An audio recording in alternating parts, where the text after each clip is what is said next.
అందరికీ హాయ్ అండి. అందరూ ఎలా ఉన్నారు? బాగున్నారా? నేనైతే చాలా బాగున్నాను. మీ అందరూ కూడా చాలా చాలా బాగున్నారని మనస్ఫూర్తిగా కోరుకుంటూ ఇవాల్టి నా మార్నింగ్ రొటీన్ అయితే షేర్ చేస్తున్నాను. ఇందులో చాలా రెసిపీస్ నేను చూపిస్తున్నాను. ఎవరు ఎక్కడ స్కిప్ చేయకుండా చూడండి. నేను చూపించిన రెసిపీస్ని మీ ఇంట్లో తప్పకుండా ట్రై చేయండి. మీకు నచ్చితే ఈ వీడియోకి లైక్ చేయండి, ఒక కామెంట్ కూడా చేయండి. ముందుగా నేను పూరీ చేద్దామనేసి పూరీకి కావాల్సిన గోధుమ పిండిని తీసుకుని అలాగే కొద్దిగా ఉప్పు అలాగే కొద్దిగా నెయ్యి వేసుకుని కొద్దిగా వాటర్ వేసుకుంటూ ఈ పూరీ పిండినంతా చక్కగా ఒత్తుతూ కలుపుకుంటున్నానండి. ఒక 15 నిమిషాల పాటు ఈ పూరీ పిండిని చక్కగా ఒత్తుతూ కలుపుకున్నట్టయితే మనకి పూరీ పిండి చాలా సాఫ్ట్గా అయితే వస్తుంది అనమాట. ఆ తర్వాత కొద్దిగా నెయ్యి అన్నది చుట్టూతా రాసి ఒక మూత పెట్టి ఒక హాఫ్ అన్ అవర్ అయితే మ్యాగ్నేట్ చేసుకోవాలి. నేను ఈ లోపుగా పూరీ కూరని అయితే తయారు చేసుకుందామనేసి దానికి కావాల్సిన ఆనియన్స్ అన్నది తీసుకుంటున్నాను. నేను ఇక్కడ బంగాళదుంప వేయట్లేదండి, ఓన్లీ ఆనియన్స్తోనే వండుతున్నాను అనమాట. అందుకోసమనే ఆనియన్స్ని కొంచెం ఎక్కువగా తీసుకుని నేను ఆనియన్స్ని ఇలా బారుగా చిరికిల్లాగా కట్ చేసేసుకున్నాను.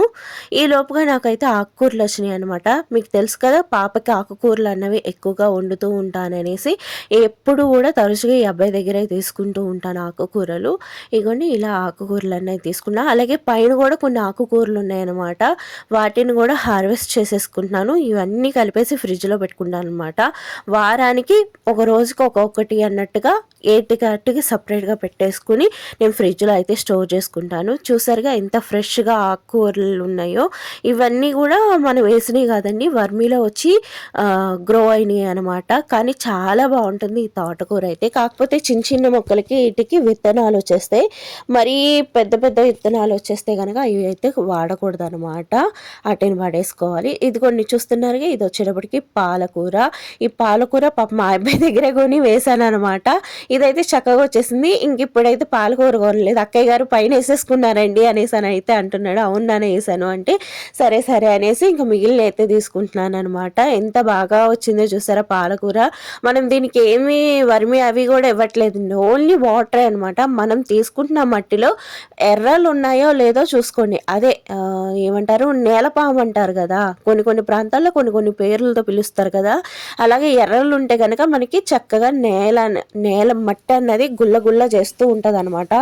ఆ వానపాము అన్నది చక్కగా మనకి మొక్కలు కూడా బాగా వస్తుంటాయి. ప్రతి కుండీలో వానపాము ఉండేటట్టుగా చూసుకొని చాలు. మీరు వర్మి ఇవ్వాలను, ఇంకోటి ఇవ్వాలని అసలు ఏ సమస్య ఉండదనమాట. అంత బాగా మొక్కలు ఉంటాయి, అంత బాగా హెల్తీగా అయితే మట్టి కూడా ఉంటుంది అనమాట. కాబట్టి 3 సంవత్సరాలకు ఒకసారి మట్టి అన్నది మొత్తం మార్చేసుకోండి. ఇది ఇంకో రకం పాలకూర, ఇది కూడా మనం తర్వాత హార్వెస్ట్ చేసుకుందాం. ప్రస్తుతానికి అయితే ఈ ఆకుకూరలు సరిపోతాయి. ఇంకా కిందకు వచ్చి ఏంటంటే గ్యాస్ కట్ కూడా మొత్తం అంతా క్లీన్ చేసేసుకుంటున్నాను. మా వారి వాళ్ళ సండే కదండి, మాకు ఇక్కడ సంత జరుగుతూ ఉంటుంది. ఇంకా ఈ ఆదివారంలోనే కూరగాయలు తెచ్చుకున్నా ఏమైనా తెచ్చుకున్నా ఇప్పుడే తెచ్చేసుకుంటాం అనమాట. సంతలో అయితే తక్కువగా ఉంటాయి అనేసి. ఇంకా పైకి వెళ్ళి వచ్చేలోపుగా పాలు కూడా వచ్చేసినాయండి. పాలను కూడా కాచేసుకుంటున్నాను అనమాట. పాలు కనుక కొంచెం ఆలస్యం అయితే ఇరిగిపోతున్నాయి. ఇంకా అందుకోసం అనేసి పాలు రాగానే కాచేసుకుంటున్నాను. ఈ లోపుగా సాల్ట్ ప్యాకెట్ కూడా ఫుల్ చేసేసుకుంటున్నాను. ఇదివరకు నేను కల్లుప్పు వాడేదానండి, ఇక్కడ మాకు కల్లుప్పు అయితే దొరకట్లేదు. ఇంకా పిల్లలకి పాలు కలుపుదామనేసి పాలు కూడా కాచేసుకుని పిల్లలకి పాలు కలిపేసి మేము కూడా టీ అయితే పెట్టేసుకుంటున్నాము అనమాట. ఇప్పటికి టైం వచ్చేటప్పటికి 7:30 అయింది. ఇవాళంతా కూడా ఎండ ఎక్కువగానే ఉందండి. అసలు చాలా వేడి అనిపించింది. మీ ప్రాంతంలో చలిగా ఉందా, వేడిగా ఉందా అన్నది కూడా కామెంట్ చేయండి. మాకైతే ఇక్కడ చాలా వేడిగా అయితే ఉంటుందన్నమాట. ఇంక ఈ లోపుగా టీ కూడా మరిగిపోయింది. టీ అయితే వడగట్టేసుకుని టీ అయితే తాగేసాం అనమాట. ఇంక ఇవాళ ఏంటంటే వంటలు చేస్తూనే టీ తాగాను. ఇవాళ కూర్చుని టీ తాగేదందుకు కూడా ఖాళీ లేదు, అంత పని ఎక్కువ ఉందన్నమాట. ఇంకా పూరి కూర వండుతున్నానని చెప్పాను కదా, దానికి కావాల్సినంత ఆయిల్ వేసుకుని ఆవాలు, పొట్టుమినపప్పు, జీలకర్ర వేసుకుని అలాగే కొద్దిగా కరివేపాకు వేసుకుని కరివేపాకు బాగా వేగాక అప్పుడు మనం కట్ చేసుకున్న ఆనియన్స్ని కూడా వేసుకుని ఒక 5 నిమిషాల పాటు బాగా మగ్గనివ్వాలి. ఆ తర్వాత మనం కొద్దిగా సాల్ట్, అంటే కూరకు సరిపడగా సాల్ట్ అన్నది వేసుకుని ఒకసారి కలిపేసుకుని ఈ ఉల్లిపాయలు మగ్గుతూ ఉండగా నేను కొద్దిగా వాటర్ తీసుకొని అందులో ఒక 2 టేబుల్ స్పూన్ల శనగపిండి అన్నది వేసుకుని బాగా ఉండలు లేకుండా కలిపేసుకున్నానండి. ఇలా కలిపిన శనగపిండిని పక్కన పెట్టుకుని ఈ లోపుగా ఉల్లిపాయలు అయితే బాగా మగ్గినాయి. ఇప్పుడు ఇందులో కొద్దిగా పసుపు, 1 టేబుల్ స్పూన్ గరం మసాలా అయితే వేసుకుని ఒకసారి అంతా కలిపేసుకుని ఒక 2 నిమిషాల పాటు వేగాక ఒక చిన్న గ్లాసుడు వాటర్ అన్నది వేసుకున్నాను. వాటర్ అంతా బాగా మరుగుతున్నాక మనం ఇప్పుడు కలిపి పెట్టుకున్న శనగపిండిని కూడా వేసుకుని మొత్తం అంతా ఒకసారి కలపాలన్నమాట, ఉండలు కట్టకుండా. ఇలా కలుపుతూ ఉంటే మనకి శనగపిండి ఉండలు కట్టకుండా ఉంటుంది. ఇప్పుడు ఇందులో కొద్దిగా కొత్తిమీర వేసుకుని ఒకసారి కలిపేసుకుని స్టవ్ ఆఫ్ చేసేసుకుంటామే పూరి కూర అన్నది తయారైపోయింది. ఇది ఆనియన్స్తో చేసుకునేది, ఆలూతో చేసుకోవచ్చు, చాలా రకాలుగా కూడా పూరి కూరని చేసుకోవచ్చు. ఇది ఒక రకం అనమాట. నాకు ఇలా చేస్తే మా వారు కానీ మా పిల్లలు కానీ ఇష్టంగా తింటారు, అందుకే ఇలా చేశాను. ఒక్కోసారి ఆలు కూడా వేసి చేస్తూ ఉంటాను. ఈ లోపుగా పిండి అన్నది బాగా నానిపోయింది కదా, ఇప్పుడు నేనైతే పూరీలు ఒత్తేసుకుంటున్నా. పూరీలు ఒత్తుకునేటప్పుడు మరీ పల్చగా ఒత్తుకోకండి, కొంచెం మందంగా ఒత్తుకున్నట్టయితే మనకి పూరీలు అన్నవి బాగా పొంగుతాయి, అలాగే చక్కగా ఉంటాయి అన్నమాట, కరకరలాడిపోవు. అదే మనం పల్చగా చేసుకుంటే కనుక పూరీలు సాఫ్ట్గా కాకుండా కరకరలాడిపోతూ ఉంటాయి అన్నమాట. ఏదైనా కానీ మనం ఒత్తుకుండే దాంట్లోనే పూరి బాగా ఉండటం, బాగా లేకపోవటం ఉంటుందన్నమాట. చూసారుగా ప్రతి పూరి చక్కగా పొంగిద్దనమాట. ఇంకా అందుకోసమనేసి నేను ఎన్ని పూరీలు అయిపోయినా అన్నిటినీ చూపించాను. ఎందుకంటే ఒకటి పొంగి ఒకటి పొంగదేమో అనేసి మీకు సందేహం రాకుండా ఒక్కసారి ఈ విధంగా తడుపుకొని మనం ఇందులో చాలామంది చాలా రకాలు వేస్తూ ఉంటారు, పాలు అనేసి, అట్టిబండి అనేసి, అవ్వనేసి. అది ఏమి అవసరం లేదండి. చక్కగా మనం పిండిని ఎక్కువసేపు ఒత్తుకోవాలన్నమాట. మనం పూరీల్ని ఎంతసేపు ఒత్తుకుని చక్కగా చేస్తామో మనకి పూరి అన్నది అంత చక్కగా పొంగిద్ది, అంత మంచిగా ఉంటుందన్నమాట. మనం ఒక్కసారి పూరీని పర్ఫెక్ట్గా ఇంట్లో వేయటం కనుక వచ్చింది అంటే అసలు బయట పూరీలనే తినము. మనకి ఇంట్లో పర్ఫెక్ట్గా వేయటం రాక బయట పూరీలకి ఇష్టపడుతూ ఉంటాం, కానీ మనం ఇంట్లోనే చక్కగా చేసుకోవచ్చు అనమాట. నోట్లో పెట్టుకుంటే కరిగిపోతూ ఉంటాయి. ఇంకా పిల్లలకి, మా వారికి, నేను తినేసాక ఇప్పుడు ఏంటంటే కొన్న కూరగాయలు ఉన్నాయి, ఆకుకూరలు ఉన్నాయి కదండి, వీటిని ఇలా పేపర్లో వేసి అయితే చుట్టైతే పెట్టేసుకుంటున్నాను. నాకు ఈ వారం పాటు చాలా ఫ్రెష్గా ఉంటాయండి. ఇప్పుడు కొన్నప్పుడు ఎలా ఉన్నాయో వండేటప్పుడు కూడా అలాగే ఉంటాయి. నేను వీడియోలు తీస్తూ ఉంటాను కదా, మీకు చూపిస్తూ ఉంటాను, ఒకసారి చూడండి. ఇలా మీరు కనుక చుట్టుకొని పెట్టేసుకుంటే చాలా అనమాట, ఎంత బాగా ఉంటాయి ఆకుకూరలు అన్నవి. నేను ఒక్కోసారి అయితే ఇవి 2 వారాలు 3 వారాలు కూడా ఫ్రిడ్జ్లో ఉండిపోతాయి అనమాట. అంటే కంటిన్యూగా ఆకుకూర డైలీ వండలేకపోతాం కదా, అప్పుడప్పుడు స్కిప్ అవుతున్నా అలా నాకు 2 వారాలు ఉంటాయి అనమాట. ఉన్నా కూడా నాకు అసలు ఆకుకూర అన్నది పాడవదు. చాలామంది టిష్యూస్లో వాటిల్లో చుడతారు, నేనైతే న్యూస్ పేపర్స్ వేయించుకుంటామండి. ఈ న్యూస్ పేపరు బయట అమ్మాలన్నా డబ్బులు రావు, ఇంకా అందుకే ఈ విధంగా ఇంట్లో వాడేసుకుంటూ ఉంటాను. మళ్ళీ డబ్బులు పోసి వేరేగా కొని ఇవి మళ్ళీ వేరేగా వేస్ట్ చేసుకుంటాం ఎందుకు, వీటిని అన్నిటికీ వాడేస్తూ ఉంటాను అనమాట. చాలా అంటే చాలా బాగుంటాయండి ఆకుకూరలు. ఒక్కసారి ఇలా చూడండి, ట్రై చేయండి. ట్రై చేసి ఒకసారి అయితే కామెంట్ కూడా చేయండి నాకు. ఇప్పుడు ఏంటంటే నాటు కొత్తిమీర అయితే వచ్చిందనమాట. నాటు కొత్తిమీర వచ్చింది అంటే ఖచ్చితంగా నేను టమాటా పచ్చడి అయితే చేసుకుంటాను. మామూలు కొత్తిమీరతో అంత బాగోదండి, నాటు కొత్తిమీరతో పచ్చడి చేస్తే ఉంటుంది చూసారా, అసలు ఎంత కమ్మగా ఉంటుందో. అవి కట్టెలు అలా కడిపి పేర్చుకుంటుంటేనే మంచి స్మెల్ అనమాట. అసలు ఆ స్మెల్లే ఎంత బాగుందో, నాకు చాలా నచ్చింది కొత్తిమీర. ఇంకా అందుకనే ఎక్కువగా తీసేసుకున్నాను అనమాట కొత్తిమీర. మీరు ఇలాంటి కొత్తిమీర చూడగానే మీకు ఎలా అనిపిస్తుంది, కొనేస్తారు కదా, ఆడవాళ్ళం అంతే కదా, ఏది బాగున్నది కనిపిస్తుందో అది కొనేసుకోవాలి అన్న ఒక ఆరాటం ఉంటుంది. ఎందుకంటే అక్కయ్య గారు ఇన్ని కట్టలు తీసుకుంటున్నాడు అని అయితే అడిగాడు అతను. లేదు నాకు కావాలి నాటు కొత్తిమీర కదా అంటే ఇంక అప్పుడు తీసేసుకున్నాను అనమాట. ఇంకేముంది, ఇప్పుడైతే చికెన్ తెచ్చారు. ఇవాళ చికెన్ బిర్యానీ అయితే చేయబోతున్నాను అనమాట. మీకు తమిళ్లో కూడా చూసుంటారు కదా ఎన్ని రకాల రెసిపీస్ చేశాను అన్నది, ఇంకా అందులో ఒక రెసిపీ అనమాట. నేను ఇలాగా ఏంటంటే చికెన్ తేగానే మొత్తం అన్నీ కూడా తీసేసి శుభ్రంగాను, అందులో దబ్బా గిబ్బా ఉంటాయి కదా, వాళ్ళు సరిగ్గా క్లీన్ చేయరు, అవన్నీ తీసేసుకుని ఇలా వాటర్లో వేసేసి ఉప్పు వేసి ఒక 1/2 అవర్ అయితే నానబెట్టుకున్నాను. ఇలా నానబెట్టుకుంటాం వల్ల ఏంటంటే ముక్క అన్నది చాలా సాఫ్ట్గా అయిపోతుంది అనమాట, ఇంకా బాగా కుక్ అవుతుంది కూడాను. ఇంకా అందుకోసమనేసి నేను ఎప్పుడు కూడా ఉప్పు నీళ్ళలో చికెన్ అన్నది నానబెట్టుకుంటా. చికెన్ ఏంటి మటన్ ఏంటి ఉప్పు నీళ్ళలో నానబెట్టుకుంటే మనకి చాలా సాఫ్ట్గా త్వరగా కుక్ అయిపోతుంది అనమాట. ఇంకా పచ్చడికి కావాల్సిన టమాటాలు అవి కూడా కూడా పచ్చిమిరపకాయలు అవి కూడా పక్కన పెట్టేసుకుంటున్నాను. ఇంకా మిగిలిన కొన్ని పచ్చిమిరపకాయలు ఉన్నాయి కదండి, వాటిని అయితే తొడాలు తీసుకుని అయితే ఫ్రిడ్జ్లో పెట్టేసుకుంటున్నాను అనమాట. తొడాలతో పెట్టేసుకుంటే కనుక పచ్చిమిరపకాయ త్వరగా కుళ్ళిపోయే అవకాశం ఉంటుంది, అలాగే త్వరగా పండిపోయే అవకాశం ఉంటుంది. ఇలా సపరేట్గా చేయకపోతే అందులో ఒకటి కుళ్ళిపోయిన పచ్చిమిరపకాయ ఉన్నా కూడా మిగిలినవి కూడా పాడైపోయే అవకాశం ఉంటుంది. కాబట్టి రాగానే ఇలా మొత్తం అన్నిటినీ శుభ్రంగా చేసేసుకుని అప్పుడే ఫ్రిడ్జ్లో పెట్టుకుంటాను అనమాట. నేననే కాదు, ఆల్మోస్ట్ ఆడవాళ్ళందరం అయ్యే పనులు చేస్తాము. ఇంకా అక్కడ డైనింగ్ టేబుల్ కాడ పని అయితే అయిపోయింది కదా, ఇప్పుడైతే నేను వంటింట్లోకి వచ్చి ఇక్కడ పూరీలు చేసిన కాడ అట్లు కాడ సదిరేసుకుంటున్నాను. పూరి పిండి అది అంతా తీసేసుకొని పక్క పెట్టేసుకుంటున్నాను. ఇప్పుడు బిర్యానీకి కావాల్సిన మసాలాను అయితే తయారు చేసుకుంటున్నాను. దానికోసం అనేసి ముందుగా అల్లం అయితే నేను కట్ చేసుకుంటున్నాను. ఈ మసాలా అన్నది ఒక 2 వారాలకి సరిపడగా గ్రైండ్ చేసేసుకుంటున్నాను. మళ్ళీ అస్తమానం చేయాలంటే అది కష్టం అనమాట. అందుకని ఒకేసారి ప్రిపేర్ చేసుకుని అయితే పక్కన పెట్టేసుకుంటా.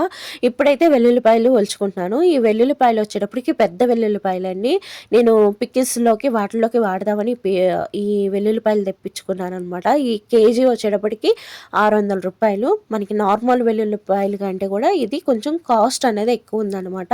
కానీ చాలా బాగున్నాయి. అంటే నార్మల్ వెల్లుల్లిపాయతో పోల్చుకుంటే ఇది ఘాటు కూడా ఎక్కువ ఉంది. కాకపోతే దీనికి ఖచ్చితంగా తొక్క తీయాల్సిందే, చాలా దలసరిగా ఉంటుంది అనమాట ఈ వెల్లుల్లిపాయకి ఉన్న తొక్క. ఇప్పుడు అల్లం కూడా సన్నగా కట్ చేసుకుని అయితే వేసేసుకున్నాను. అలాగే లవంగి మొగ్గలు, ఇలాచి, చెక్క, స్టార్ ఫ్లేవరు, జీలకర్ర, జీడిపప్పు, పుచ్చపప్పు అన్ని మసాలాలు వేసుకుని చక్కగా గ్రైండ్ చేసేసుకున్నాను. ఇలా మసాలా కనుక గ్రైండ్ చేసుకుంటే చాలా బాగుంటుందండి. బిర్యానీలోకి కానీ దేంట్లోకైనా ఒక 1/2 టేబుల్ స్పూన్ వేసుకుంటే చాలన్నమాట. మంచి అరోమా వస్తుంది. మనకి మసాలా ఘాటు తెలీదు, అలాగే అన్ని మసాలా ఫ్లేవర్స్ కూడా మనకి తెలుస్తాయి అనమాట. ఇదైతే చాలా బాగుంటుంది. అంటే మసాలా ఎక్కువ తినకూడదు, లైట్ మసాలా తిన్నా మంచి అరోమా కావాలి అంటే ఈ మసాలాని మాత్రం ఖచ్చితంగా ట్రై చేయండి, చాలా బాగుంటుంది. ఇప్పుడైతే ఆనియన్స్ని అయితే మనం ఆనియన్స్ ఫ్రైడ్ ఆనియన్స్ కావాలి కదా, దానికోసం అనేసి ఆనియన్స్ని అయితే కట్ చేసుకొని పెట్టేసుకున్నాను. ఇప్పుడు బిర్యానీకి కోసం అనేసి బాస్మతి రైస్ని నానబెట్టేసుకుంటాను అనమాట. ఒకసారి కడిగేసుకుని మరీ ఎక్కువ పిసక్కుండా కడిగేసుకుని పక్కనైతే రైస్ పెట్టేసుకున్నా. ఈ లోపుగా బిర్యానీలో కోసం మా చికెన్ కూడా కలిపేసుకున్నాను. ఇప్పుడు గ్రైండ్ చేసుకున్న మసాలా కూడా వేసుకుని, అలాగే కొద్దిగా పసుపు, 1 టేబుల్ స్పూన్ కారము, అలాగే చికెన్ మసాలా, గరం మసాలా, బిర్యానీ మసాలా వేసుకుని, అలాగే కొద్దిగా కచూరి మేతి కూడా వేసుకున్నానండి. అలాగే 1 కప్పు పెరుగు అయితే వేసుకుని మొత్తం అంతా చక్కగా ఇలాగా మనకి చికెన్ పీస్కి బాగా పట్టాలన్నమాట.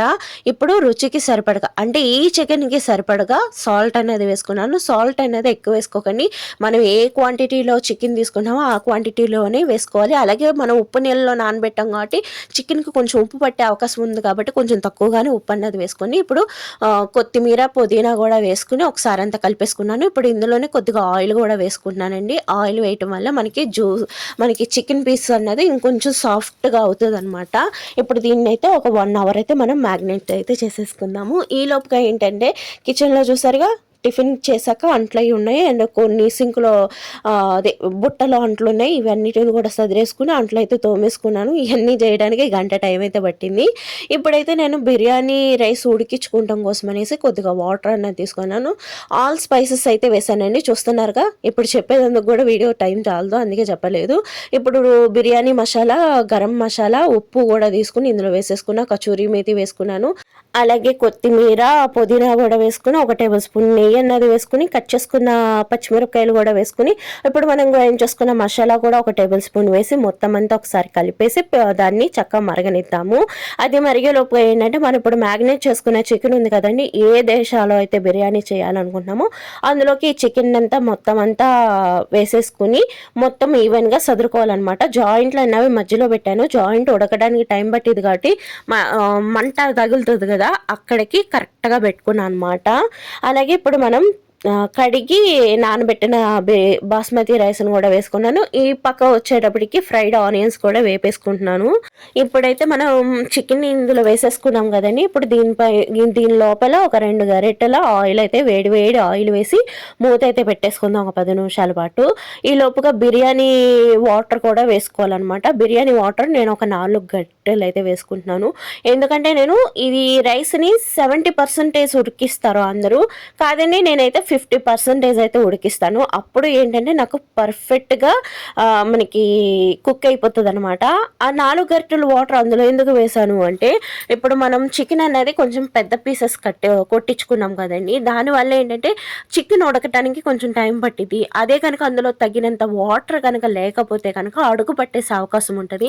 మనకి అడుగు పట్టకుండా పర్ఫెక్ట్‌గా బిర్యానీ కావాలి అంటే కనుక దాంట్లో కొద్దిగా వాటర్ అన్నది వేసుకోవాలి. అదే వేడి వేడి నీరు అంటే బిర్యానీలో నీరు వేసుకుంటే ఇంకా కమ్మగా ఉంటుందనమాట బిర్యానీ. ఇప్పుడు ఇలా నీళ్ళు అన్నీ వార్చేసాక ఈ ఉడికిన బాస్మతి రైస్‌ని వేసి ఈవెన్‌గా మొత్తం అంతా సదిరేసుకొని ఇప్పుడు మనం ఫ్రైడ్ ఆనియన్స్ ఉన్నాయిగా అవన్నీ కూడా స్ప్రింకిల్ చేసుకొని, అలాగే కొత్తిమీర, పుదీనా కూడా స్ప్రింకిల్ చేసుకొని, పసుపు కలిపిన ఆయిల్‌ని కూడా వేసేసుకోవాలి. ఇదేంటంటే కలర్ బదులు ఇలా వేసుకుంటే కలర్ లాగానే ఉంటుంది. అలాగే కొద్దిగా గరం మసాలా వేసుకొని, అలాగే ఆ తర్వాత ఒక స్పూను నెయ్యి అన్నది వేసుకొని ఒక 5 నిమిషాలు హై ఫ్లేమ్‌లో, ఒక 10 నిమిషాలు లో ఫ్లేమ్‌లో పెట్టుకుని ఉడికించుకుని దింపేసి ఒక 10 నిమిషాల తర్వాత మూత ఓపెన్ చేస్తే దమ్ బిర్యానీ తయారైపోయింది. చాలా అంటే చాలా బాగుంటుంది. చాలా సింపుల్‌గా చేసుకోవచ్చండి. ఎవరైనా గెస్టులు వచ్చినా మనం ఎప్పుడైనా కానీ బిర్యానీ తినాలన్నప్పుడు ఇలా చేసుకోండి అనమాట. చాలామంది కలర్స్ వాడతారండి. కలర్ అంత హెల్తీ కాదు. మీ దగ్గర కనుక కుంకుమ పువ్వు ఉంటే కొద్దిగా పాలల్లో కుంకుమ పువ్వు వేసేసుకోండి. కుంకుమ పువ్వు లేదు అనుకున్న వాళ్ళు ఏంటంటే కొద్దిగా నూనెలో పసుపు అన్నది కలిపేసుకొని వేసుకున్నట్టయితే మనకి ఇలా కలర్గా తగులుతూ ఉంటుంది. చాలా బాగుంటుంది అనమాట. చూసారుగా ఎంత బాగా పొడి పొడిలాడుతూ బిర్యానీ అన్నది వచ్చిందో. ఇలా ఒకసారి నేను చూపించినట్టుగా సేమ్ ప్రాసెస్ చేయండి. చాలా బాగా వస్తుంది బిర్యానీ. అలాగే నేను ఈ బిర్యానీలోకి చికెన్ గ్రేవీ కూడా చేశానండి. ఈ చికెన్ గ్రేవీ చూపిస్తానికి టైం అయితే చాలలేదనమాట. ఇంక అందుకే చూపించలేదు. అలాగే పెరుగు చట్నీ కూడా చేశాను. అలాగే మా వారికి చేపల పులుసును కూడా పెట్టేశాను అనమాట పక్కన. మా వారు బిర్యానీ తినరనేసి. ఇక్కడితో ఈ వీడియో ఇంతే ఫ్రెండ్స్. ఈ వీడియో నచ్చితే లైక్ చేయండి, షేర్ చేయండి, సబ్స్క్రైబ్ చేయండి మర్చిపోకుండా.